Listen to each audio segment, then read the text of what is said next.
La Operación Garibaldi.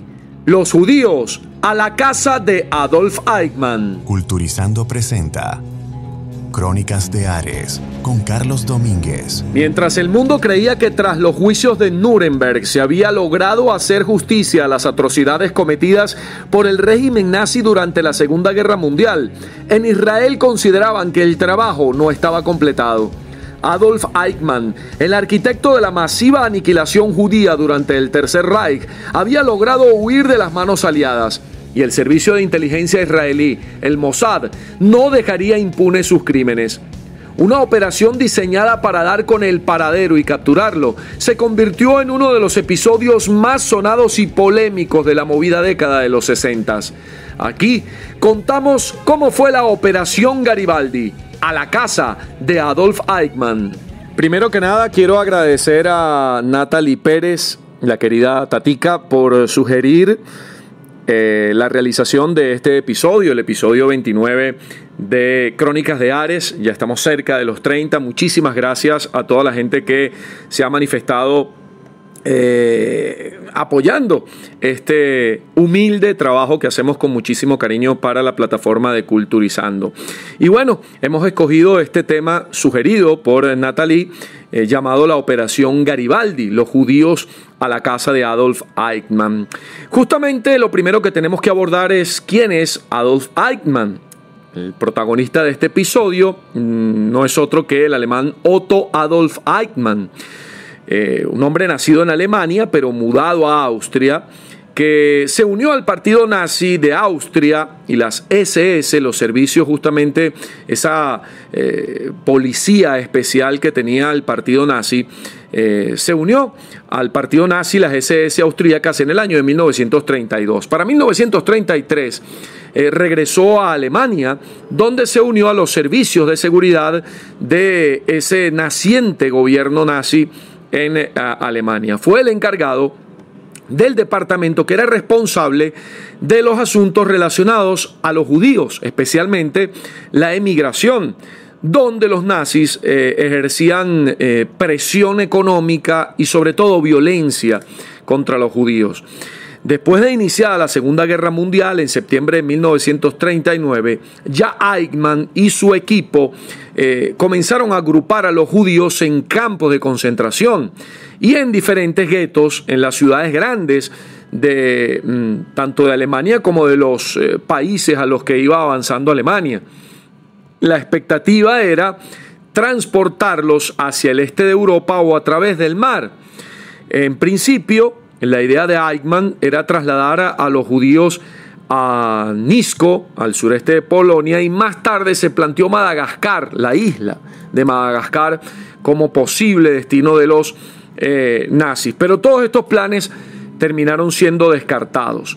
Cuando los nazis iniciaron la invasión a la Unión Soviética en la Operación Barbarroja en junio del año 41, la política de emigración judía cambió y pasó a ser una política no de migración, sino de exterminio. Fueron copartícipes de este genocidio Reinhard Heydrich, que en algún momento seguro en Crónicas de Ares le vamos a dedicar un episodio por lo trascendental de lo que terminó siendo su labor durante la Segunda Guerra Mundial. Y propiamente Eichmann fueron copartícipes de este genocidio. Heydrich y Eichmann. Heydrich era superior de Eichmann, quien para ese momento Eichmann ya ostentaba un alto rango militar en las SS alemanas. Y varios líderes, Eichmann, Reinhard Heydrich y otros, se reunieron en la conferencia de Wannsee el 20 de enero de 1942. Esta conferencia fue organizada por Eichmann hasta el último detalle. ¿Cuál fue la finalidad de esta conferencia? El gobierno nazi decidió la llamada solución final, que se refería a las formas de cómo se iban a exterminar los judíos en la Europa ocupada. Eichmann y su equipo fueron los responsables de la deportación y el exterminio de los judíos en diferentes campos de concentración donde las víctimas morían de miles de formas, pero sobre todo gaseadas. Ese fue el mecanismo específico que se ubicó en la solución final. Muchas de las víctimas fueron enviadas a campos de concentración como el de Auschwitz, donde cerca del 75% de los asesinados fueron muertos una vez que llegaban al campo de concentración. El criminal nazi Dieter Wislicenyi testificó durante los juicios de Nuremberg contra los crímenes de guerra perpetrados por los nazis. Había testificado en los juicios de Nuremberg que Eichmann le había dicho en febrero de 1945, justo antes de que cayera el Tercer Reich, que saltaría riéndose en su tumba porque la sensación de que tenía 5 millones de personas asesinadas en su conciencia sería para él una fuerte fuente de extraordinaria satisfacción. Al final de la guerra, Eichmann fue capturado por fuerzas estadounidenses y pasó bastante tiempo en varios campos para oficiales de las SS recluido, pero utilizaba papeles falsificados que lo identificaban como un tal Otto Eckmann. Eichmann logró escapar de Cham, Alemania, donde estaba recluido, y justamente se escapa cuando se dio cuenta de que su identidad real, la de Adolf Eichmann, había sido descubierta. Logró tener nuevos papeles y ahora bajo la identidad de Otto Henninger se trasladó en diferentes lugares los siguientes meses. Inicialmente tuvo un trabajo en la industria maderera con este seudónimo de Otto Henninger y posteriormente alquiló una pequeña parcela en Altensalzkot, una ciudad donde vivió hasta el año de 1950. El antiguo comandante de Auschwitz, del campo de concentración de Auschwitz, Rudolf Höss, y otros además habían dado pruebas condenatorias sobre Eichmann en los juicios de Nuremberg, lo que avivó la búsqueda de este fugitivo nazi por parte de los aliados. Se le había escapado Eichmann a los aliados. Para el año de 1948, Eichmann obtuvo un permiso de aterrizaje en Argentina y logró otra identificación falsa. Ya no iba a ser Otto Henninger, sino ahora se iba a llamar Ricardo Clement. Esto lo logró a través de una organización que estaba dirigida por un obispo llamado Alois Judal, que era un clérigo austríaco residente en Italia, pero que simpatizaba con los nazis.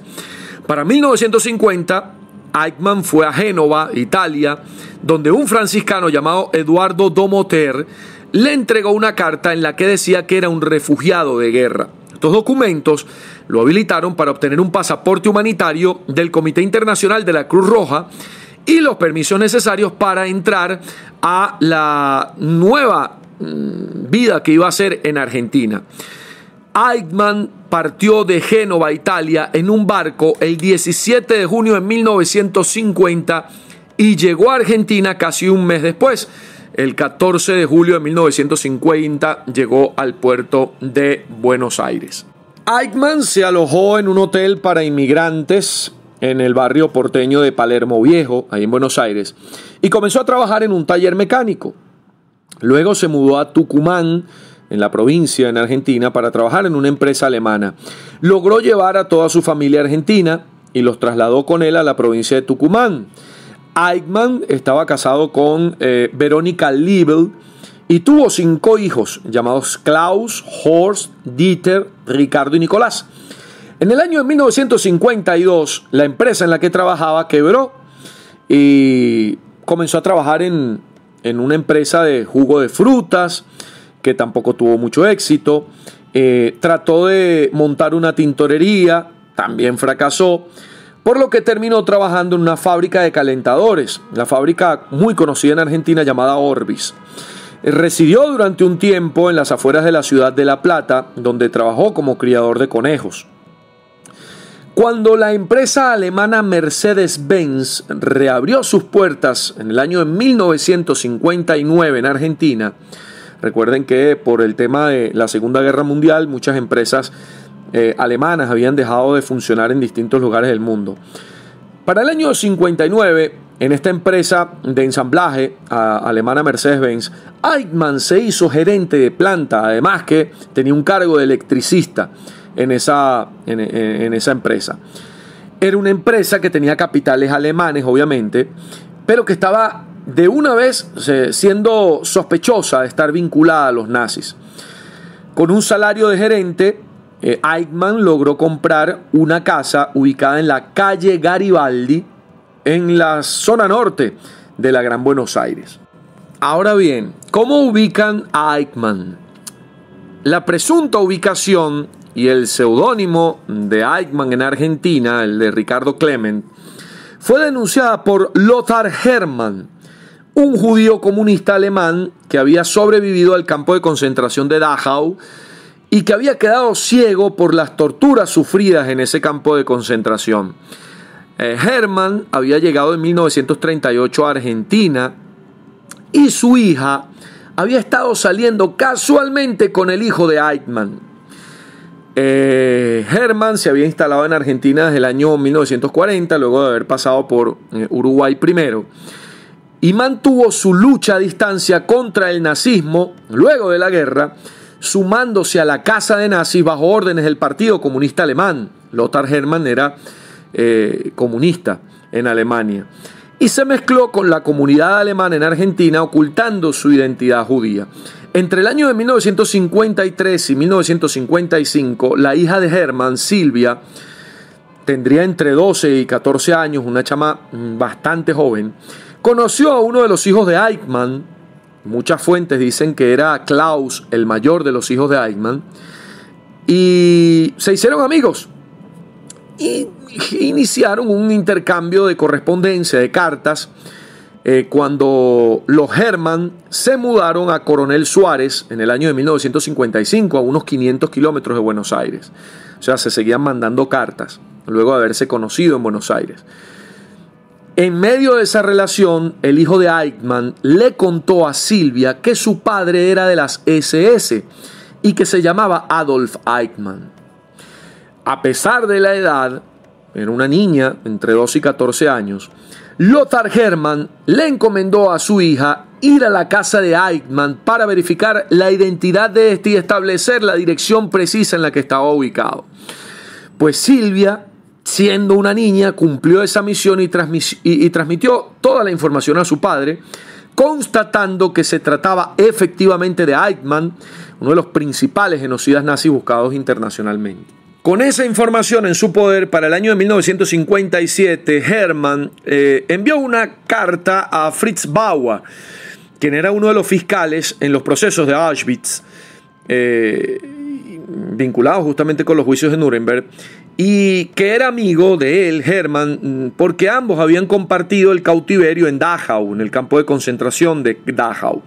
Hermann le informó que había localizado a Eichmann en Buenos Aires y que estaba viviendo en la capital argentina bajo el seudónimo de Ricardo Clement, y además tenía su dirección de vivienda.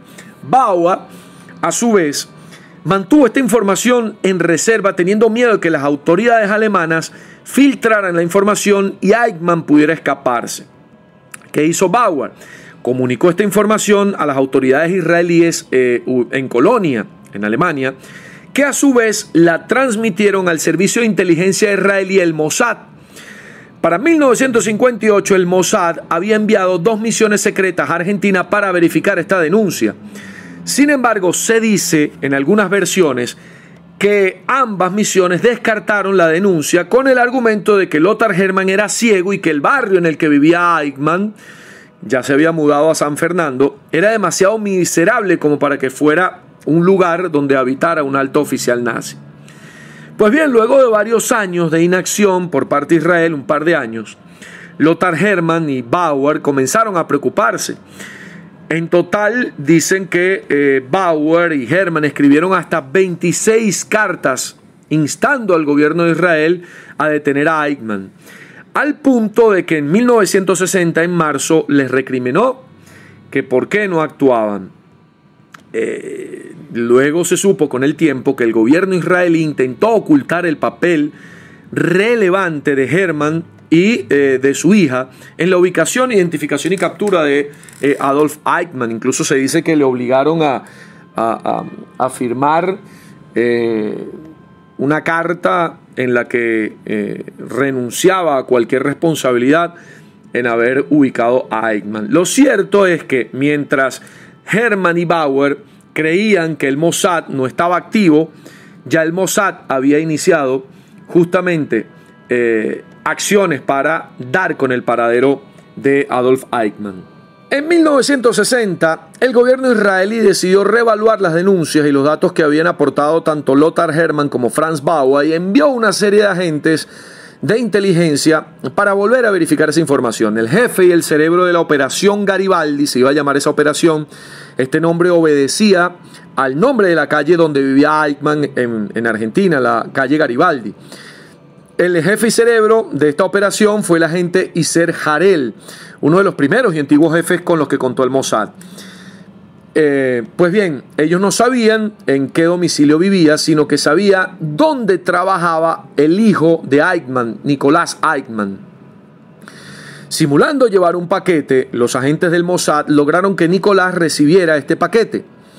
Luego iniciaron un proceso de espionaje, lo comenzaron a seguir desde el taller hasta su domicilio en el que él residía con su mujer y su hijo.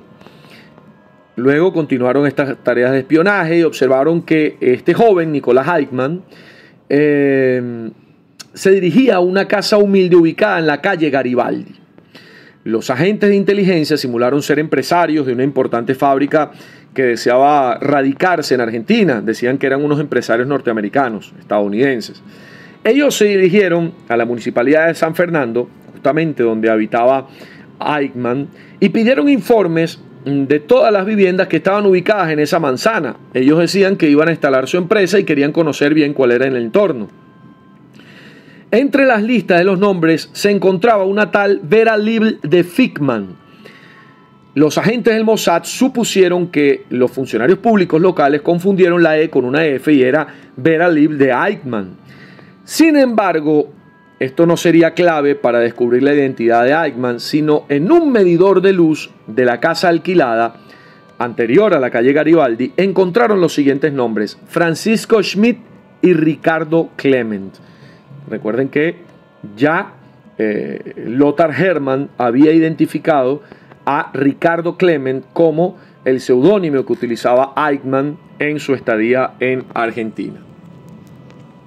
Una segunda misión realizada por el espía Zvi Aharoni logró finalmente identificar el objetivo. Aharoni tomó de forma disimulada y sin despertar sospechas una buena cantidad de fotografías de la casa de Eichmann para luego enviarlas a Israel con el fin de que fueran identificadas por medio de un peritaje fotográfico.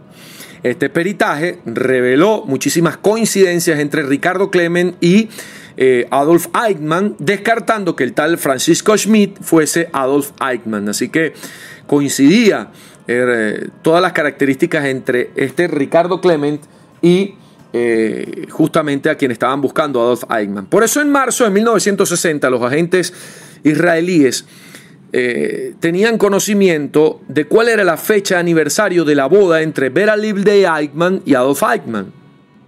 Cuando llegó esa fecha, la que se cumplían los 25 años, las bodas de plata del matrimonio de Eichmann, de la pareja Eichmann, los espías acudieron a la casa de Eichmann para observar si ahí había algo fuera de lo común en ese día. Y si ocurrió, hubo una fiesta familiar y varios amigos de la familia estaban luciendo vestimentas lujosas, lo que comprobaba con una cena que evidentemente se estaba celebrando el 25 aniversario del matrimonio de los Eichmann.